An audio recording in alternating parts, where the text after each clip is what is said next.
আপোনালোকক পুনৰ স্বাগতম জনাইছোঁ। আৰু এতিয়া 2টামান বাজিছে আৰু আমি কাটালৈ গৈ আছোঁ। আমাৰ নিশি ওচৰতে আমাৰ কাটা এখন আছে, মাছৰ কাটা। আমি তালৈ গৈ আছোঁ, আপোনালোকক দেখুৱাম। ব'লকচোন আমাৰ লগত।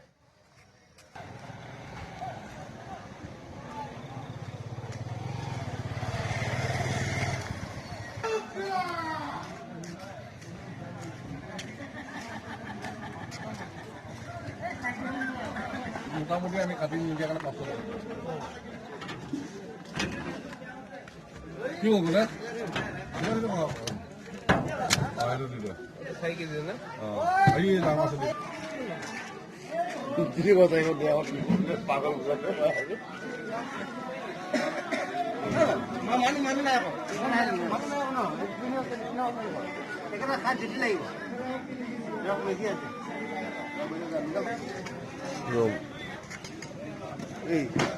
মাছৰ ফটো মাৰি দিছে নেকি?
যদি মোৰ ভিডিঅ'টো ভাল লাগে লাইক কৰিব, কমেণ্ট কৰিব আৰু ছাবস্ক্ৰাইব কৰিব নাপাহৰিব।